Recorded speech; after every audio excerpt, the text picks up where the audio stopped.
Alors plongeons directement dans un sujet qui nous concerne tous, de près ou de loin. Pourquoi, pour certains enfants, apprendre à lire est un véritable parcours du combattant? C'est une question vraiment importante. On va donc essayer de décortiquer ensemble les grandes raisons derrière cette difficulté. C'est un vrai défi, vous savez, qui peut être source de beaucoup d'angoisse, autant pour les familles que pour les enseignants. Alors, voilà le programme. On va d'abord chercher les racines du problème, ensuite on va se concentrer sur 3 causes majeures, le décalage linguistique, l'apprentissage qui manque de sens, et puis le blocage émotionnel. On verra comment tout ça s'entremêle et on terminera sur une note d'espoir. Comment, justement, on peut rallumer cette petite flamme, ce désir d'apprendre. Ok, première chose à bien avoir en tête avant de plonger dans les causes. Quand un enfant peine à lire, c'est très rarement la faute d'une seule chose.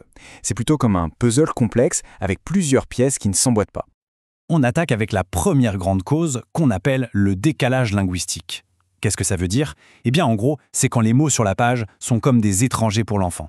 Ce décalage, il peut venir de plusieurs choses. Par exemple, si à la maison on parle une autre langue, ou si les échanges en français sont limités, ou tout simplement s'il n'y a pas ou peu de livres, pas beaucoup de contact avec l'écrit. Le résultat, c'est le même. L'enfant se retrouve constamment face à des mots qu'il ne connaît pas. Et imaginez, c'est épuisant et surtout super décourageant. Et ça nous amène à un point absolument central. La récompense, quand on lit, c'est de comprendre. C'est ça le moteur. Si un enfant fait l'effort de déchiffrer, mais que ce qu'il lit ne veut rien dire pour lui, eh bien il n'y a pas de récompense. L'effort n'est pas payé en retour. Et là, on voit très bien les deux scénarios possibles. Soit on entre dans un cercle vertueux, je fais un effort, je comprends, ça me fait plaisir, donc je suis motivé pour continuer.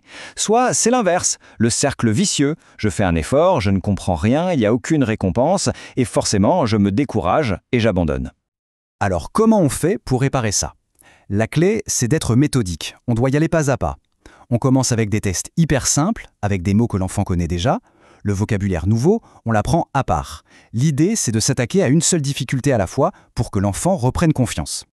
Ok, on a vu le décalage linguistique. Maintenant, la deuxième cause. Elle est liée non pas au bagage de l'enfant, mais à la façon dont on lui apprend à lire. C'est le problème de l'apprentissage mécanique, sans recherche de sens. En fait, il y a 2 grandes philosophies. La première est basée sur la docilité. L'enfant apprend parce qu'on lui dit de le faire.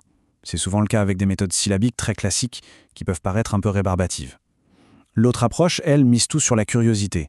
L'enfant apprend parce qu'il a envie de savoir.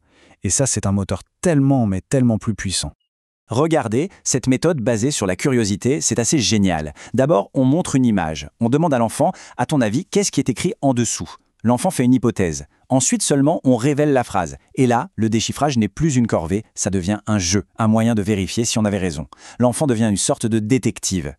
Attention, ça ne veut pas dire qu'il faut jeter à la poubelle toute la pratique syllabique, le fameux B à bas, pas du tout.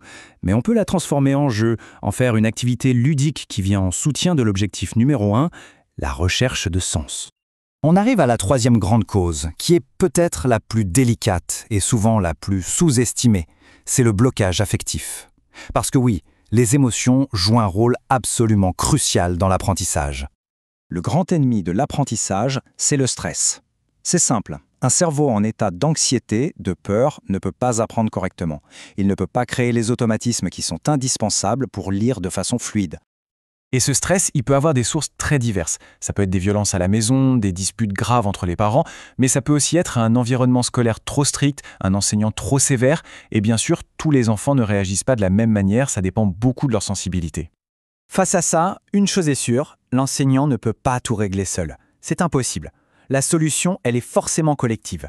Il faut créer une véritable équipe autour de l'enfant, qui rassemble les profs, la direction, le médecin scolaire, l'assistante sociale, etc. C'est ce travail d'équipe qui peut vraiment faire la différence.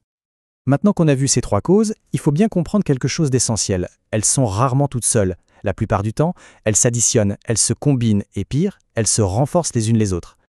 Imaginez un peu le cocktail explosif. Un enfant qui a déjà un manque de vocabulaire, à qui on impose un apprentissage mécanique et sans sens, et qui en plus vit dans un contexte stressant. Le défi devient alors une montagne quasi impossible à gravir. Alors, la conclusion logique de tout ça, c'est que pour vraiment aider un enfant, une bonne méthode de lecture ne peut pas se contenter de traiter un seul de ses problèmes. Non, elle doit s'attaquer aux 3 en même temps, et ce, dès le premier jour. C'est toute la philosophie derrière ce qu'on pourrait appeler la méthode du sens anticipé. L'idée, c'est de toujours partir de phrases qui ont du sens, dans le contexte d'une histoire, pour piquer la curiosité de l'enfant.